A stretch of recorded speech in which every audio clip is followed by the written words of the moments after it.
Politik Diyalog programının bir başka bölümünden yeniden merhabalar. Bu hafta İrlanda'dan Sinn Féin'den çok önemli bir konuğumuz olacak. Sinn Féin Ulusal Başkanı Declan Carney. Declan, bugün programımıza katıldığınız için teşekkür ederiz. Beni ağırladığınız için teşekkür ederim Erem. Teşekkür ederim. Declan, büyük konferans için İstanbul'u ziyaret ettiniz. O önemli konuya geleceğiz. Ancak önce açılış olarak şunu sormak istiyorum. Önder Apo'nun barış ve demokratik toplum çağrısını nasıl değerlendiriyorsunuz? Sizce bu çağrının etkileri ve yansımaları ne oldu? It's an extremely important intervention.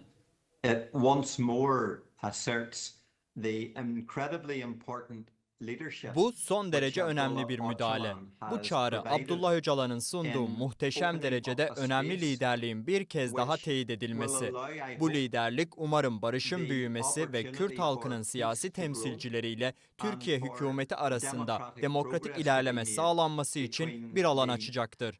Tarihi bir an yaratıldığını düşünüyorum ve Abdullah Öcalan'ın bu anın şekillenmesine yardımcı olmada oldukça belirleyici bir rolü oldu. Şimdi ortaya çıkan bu fırsatı değerlendirmek ve potansiyeli en üst düzeye çıkarmak tüm tarafların sorumluluğunda.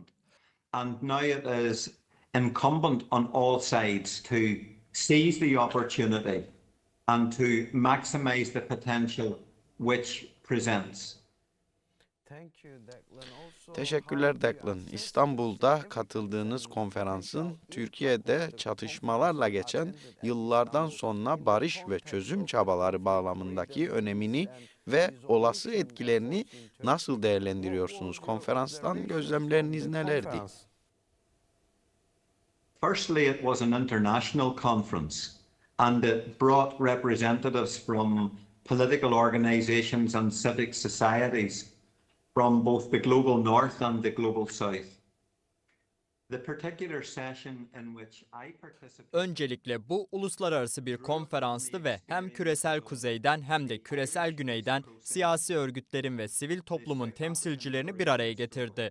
Benim katıldığım oturum İrlanda barış süreci, Güney Afrika özgürlük mücadelesi, Katalonya ve Bask bölgesindeki çatışma çözümü süreçlerinden elde edilen deneyimlere dayanıyordu. Situations are ever directly the same and no two peace processes ever parallel. Hiçbir durumun birebir aynı olmadığı ve hiçbir barış sürecinin birbirine paralel ilerlemediği doğru. Ancak uluslararası deneyimlerden yararlanmak, başka yerlerde işe yarayan en iyi yöntemlerden öğrenmek ve bunların kendi durumunuza uygulanabilir olup olmadığını değerlendirmek son derece önemli. And which may well be transferable to your own situation as the leaders of the Kurdish people attempt to develop a process of engagement and dialogue with the government of Turkey. Bu Kürt halkının liderlerinin Türkiye hükümetiyle bir diyalog ve müzakere süreci geliştirme çabaları açısından da geçerli. Konuşmamda bir yandan İrlanda barış sürecinin nasıl çok uzun bir zaman boyunca adım adım geliştirdiğimizi anlattım. 1998'de bir barış anlaşmasına ulaştığımızda 27 yıl önce geçen bir süreçti. 27 yıl sonra Hayırlı Cuma Anlaşması hala tam olarak uygulanmış değil. Ancak geri döndürülemez çok sağlam bir barış modeli ortaya koymuştur. Implemented in full. But it is a model of peace building and conflict resolution which is now irreversible. It's very robust. Bu model İrlanda halkı için ulusal kendi kaderini tayin hakkına ulaşma konusunda yeni fırsatlar açıyor. Sinn Féin olarak İrlanda'nın en büyük partisi olarak 10 yıl içinde kendi kaderini tayin referandumunu halkımıza kazandırmayı siyasi bir hedef olarak belirledik. The Sinn Féin party, the largest party in Ireland, the political objective of achieving for our people unity referendum on self-determination before the end of this decade. Umarım İstanbul Konferansı'na benim katkılarım ve diğer konuşmacıların paylaştığı deneyimler Kürdistan ve Türkiye'deki durum için uygulanabilir bazı perspektifler sağlar. May in some way provide ideas and perspectives on what may well be applicable to the situation in Kurdistan and also in Turkey.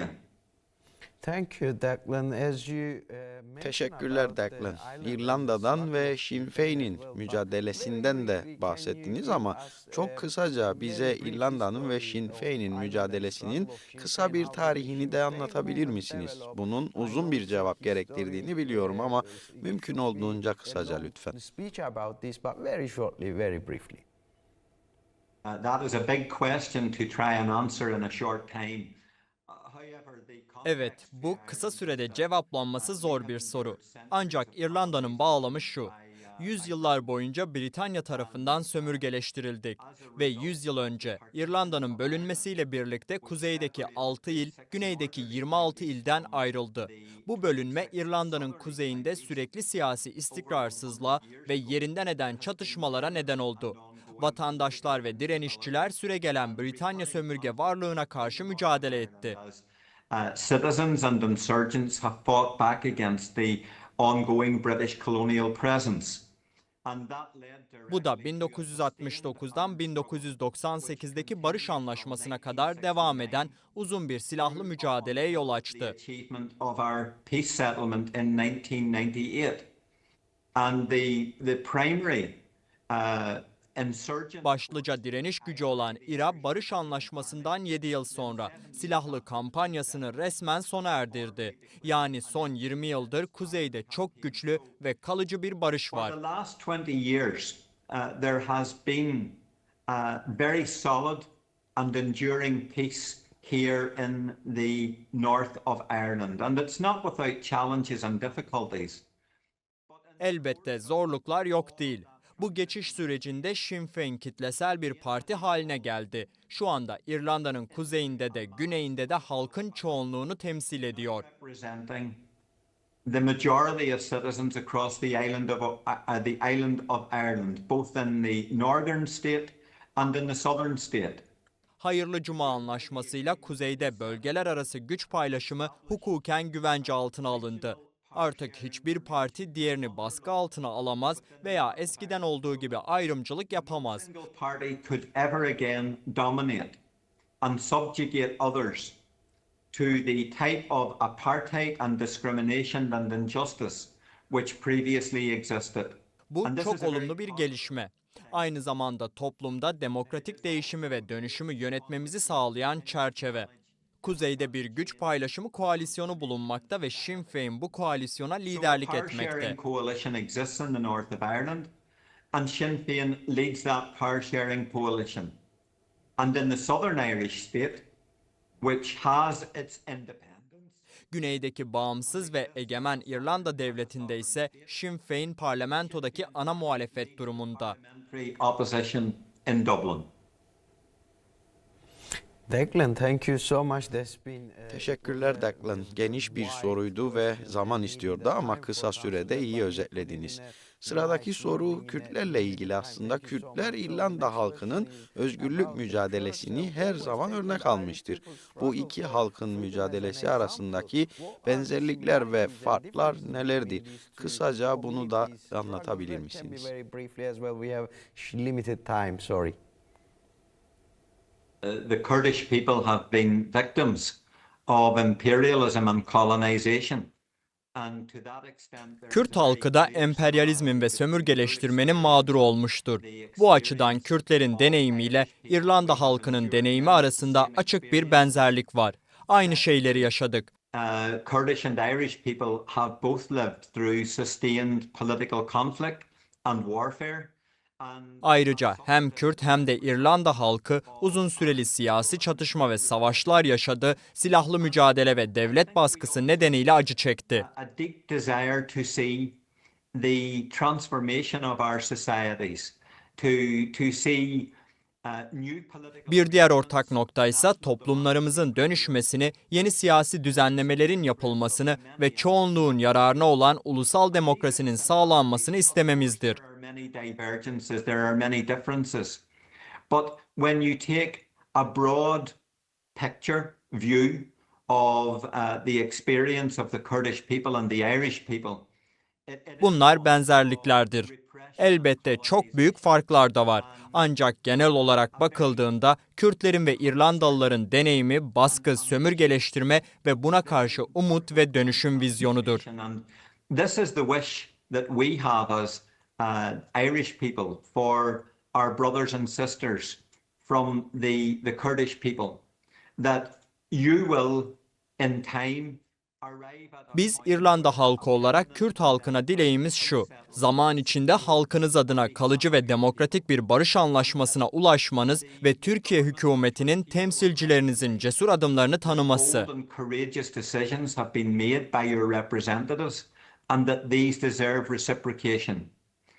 The Irish peace process was built upon courageous and far-seeing unilateral initiatives to begin with. These created Çünkü İrlanda barış süreci cesur ve ileri görüşlü tek taraflı adımlarla başladı. Bu adımlar çok partili görüşmelerin yapılmasını ve anlaşmanın imzalanmasını mümkün kıldı. a peace settlement, but we do not have a political settlement. So in the first instance, I think what Bugün barış anlaşmamız var ancak siyasi bir anlaşmamız yok. Bu yüzden İrlanda'dan çıkarılabilecek en önemli derslerden biri kalıcı barış koşullarının oluşturulması. political change to be advanced of a national and democratic nature. But this is entirely conditional. Bu barış siyasi dönüşümün temelidir. Ama tüm tarafların iyi niyetle hareket etmesi, birbirine güvenmesi ve birlikte çalışmayı kabul etmesi gerekir. Agreeing that they will work collaboratively together. And strategically, İrlanda barış süreci tam olarak böyle inşa edildi. Kürt siyasi temsilcileriyle Türkiye hükümeti arasındaysa bu henüz gerçekleşmiş değil. between the political leaders of the Kurdish people and the government of Turkey. Thank you, Declan. You already Teşekkürler Declan. Süreç ile İrlanda'da neler başarıldığını açıkladınız. Peki çok kısa olarak şunu da sorayım. Sizce Türkiye Devleti'nin barış sürecindeki en büyük eksikliği nedir? Yes, that's an important question. I have yet to see concrete evidence that the government of Turkey is Bu committed önemli bir to soru. opening up Türkiye a new hükümetinin bu way süreçte forward. yeni bir yol açmaya niyetli olduğuna dair somut bir kanıt henüz görmedim. Bu niyetin olmadığı anlamına gelmez ancak somut ve pratik adımlar görmemiz gerekiyor. Movement in a very concrete and practical way. So there need to be confidence building measures from the PKK'nin attığı adımlarla Abdullah Öcalan'ın ve diğerlerinin gösterdiği liderliğe denk güven arttırıcı adımlar Türkiye hükümetinden gelmeli. Bu ilerlemek için çok önemli. Öcalan and so many others. This will be very important for building a pathway forward. And I would appeal to the government of Turkey to recognize Türkiye hükümetine çağrım şu: Kürt halkının temsilcileri önemli adımlar atmıştır. Bunların tanınması gerekir ve hem Türkiye hükümetine hem de Kürt siyasi temsilcilerine düşen görev new democratic and national political arrangements going forward. But it will require movement on the part of the government of Turkey to recognize bir ortaklık kurmak, birlikte çalışmak ve barışın tek taraflı kurulamayacağını kabul etmek. on both the government of Turkey and the representatives of the Kurdish people to find a partnership, to work together, to recognize that peace will be built slowly, but it cannot be built by one side alone. Thank you, Declan. We have few minutes left anyway, but our audience Teşekkürler. Birkaç dakikamız daha kaldı. Seyircilerimiz İngiliz hükümetinin kirli savaş politikalarına ve çatışmayı körükleyen dinamiklere nasıl karşılık verdiğinizi de merak ediyor. Bugün bulunduğunuz konumda yönetimlerinizi nasıl belirliyorsunuz? One characteristic of the conflict in Ireland in recent decades was the role played by the British government. It was a protagonist. Son 10 yıllardaki çatışmanın bir özelliği İngiliz hükümetinin rolüydü.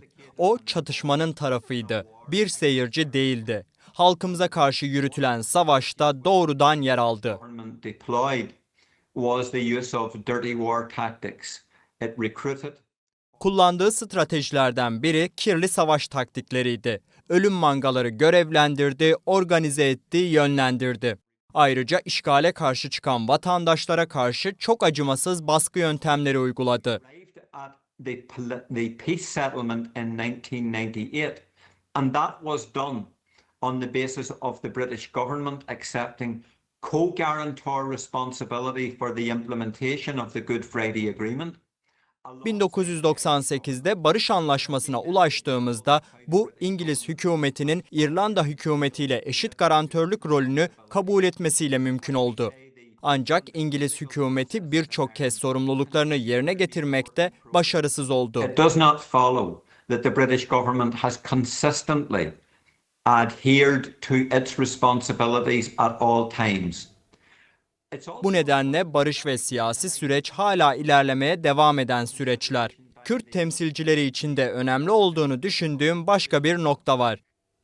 The other side is never monolithic. And this was the case with the British government.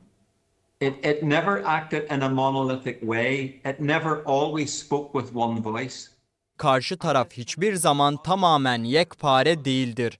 Bu İngiliz hükümeti için de geçerliydi. Tek sesle konuşmazdı. Bu hem avantaj hem dezavantaj olabilir. British government who were reasoned, who were far-seeing and who recognized the importance of establishing peace and making reform and transformation. Çünkü müzakereler sırasında karşı tarafta makul, ileri görüşlü, barışın önemini anlayan kişiler bulmak mümkün. Biz bulduk. In the military establishment never reconciled themselves to the terms of the peace process. They never completely reconciled themselves.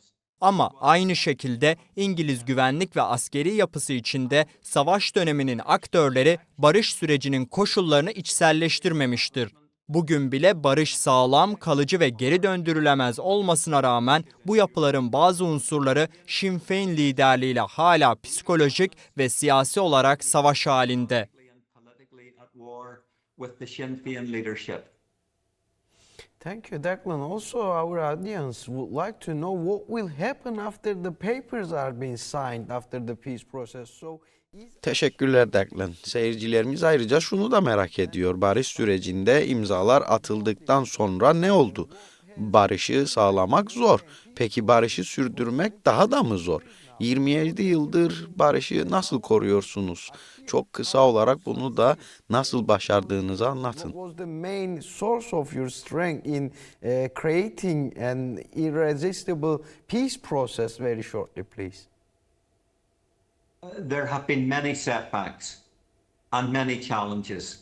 And today there remain challenges for us, particularly in the context of managing the power sharing arrangements in the north of Ireland. Birçok aksaklık ve zorluk yaşadık. Bugün de özellikle kuzeydeki güç paylaşımı düzenlemelerini yönetmek konusunda zorluklar var. Bu yüzden barış anlaşmamız var ama siyasi anlaşmamız yok diyorum. Which allows us a context within which to seek to navigate our difficulties and to move forward in as collegiate a way as possible. Ancak Hayırlı Cuma Anlaşması karşılaştığımız zorlukları yönetebileceğimiz bir kurallar çerçevesi sunuyor. Britanya ve İrlanda hükümetlerinin barış sürecini istikrarlı tutmak konusunda sorumlulukları devam ediyor.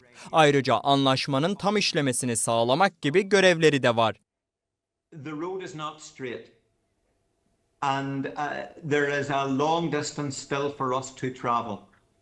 It is our view that only when we arrive at a point when there is a political settlement will we finally put behind us the setbacks and the challenges.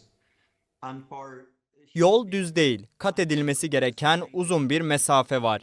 Biz siyasi anlaşmanın ancak İrlanda halkı kendi kaderini tayin hakkına eriştiğinde sağlanacağına inanıyoruz. Bu, Hayırlı Cuma Anlaşması'nda tanınmıştır.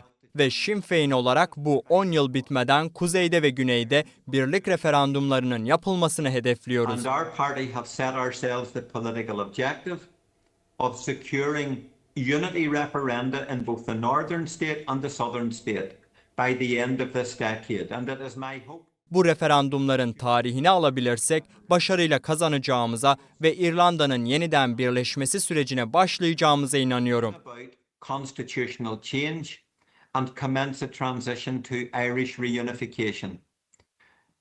To your other question, our North Star, our guiding framework as a party is our national strategy, which has existed now for the better part of 40 years. Diğer sorunuzu yanıtlarsam, bizim kuzey yıldızımız yani yol gösterici çerçevemiz yaklaşık 40 yıldır uyguladığımız ulusal stratejimizdir. Aldığımız her kararı bu stratejik hedeflere göre değerlendiriyoruz. Bu çerçeve çatışmadan barışa, barıştan siyasi çözüme geçmemizde en güçlü kaynaklardan biri oldu. And finally achieve a political settlement. And what is essential in moving forward through this strategic process at all times has been to constantly build popular support for our strategy and for our leadership and for our party Sinn Féin. Bu süreç boyunca en önemli unsur sürekli olarak halk desteği inşa etmemizdi. Bu desteği büyüttük, siyasi güce dönüştürdük ve bu güçle barışı derinleştirdik. Ulusal birliği ilerlettik ve tüm halkımız için ulusal uzlaşı hedefimize yaklaştık. Constantly move forward towards progress, deeper peace, towards national reunification, and ultimately the achievement of national reconciliation for all of our people. Thank you, Declan. Just 2 minutes more, please. I have 2 questions, 1 minute each, please. You know, the very important... Teşekkürler Declan. Son 2 dakikamız ve 2 sorum var. Kürt halkının varlığının ve haklarının anayasal ve yasal düzene dahil edilmesi çok önemli bir konu. Bu konuda Türk devletine ne söylersiniz? Çok kısa lütfen, ardından son mesajınızı da alalım. Please, and then we're gonna have your message. Two things. Firstly, there must be... İki şey. Birincisi, Kürt halkının temsilcileriyle tam ve kapsayıcı demokratik bir diyalog kurulmalı. Bu diyalog istikrarlı olmalı ve sürekli tutulmalı. İkincisi, Türkiye yasal hükümeti gerekli değişiklikleri yapma konusunda esneklik göstermeli. Further changes which must be brought about. Thank you so Teşekkürler Declan. Son olarak Önder Apo'ya televizyon kanalımız aracılığıyla iletmek istediğiniz bir mesaj var mı? Belki ileride bu kaydı izleme fırsatı olabilir. Çok kısaca lütfen mesajınızı alalım. Well, firstly, I hope that Abdullah Öcalan is watching, and if not, that others will deliver this message from me to him off camera. But on behalf of the Öncelikle umarım Abdullah Öcalan izliyordur. Değilse bile kamera dışında bu mesajım ona iletilsin isterim. Sinn Féin liderliği adına kendisine en sıcak dayanışma duygularımızı ve kardeşçe selamlarımızı iletiyorum. Gösterdiği liderlikten son derece etkilendik ve kendisi İmralı Adası'nda hapsedilmiş olmasına rağmen bugüne kadar gösterdiği örnek teşkil eden liderliği sürdürmesini diliyorum. Çünkü bu liderlikle Kürdistan halkı için daha parlak ve umut verici bir gelecek göreceğimize inanıyorum. hopeful future for the people of Kurdistan, all of the Kurdish people, and in conjunction and partnership with the people of Kurtia.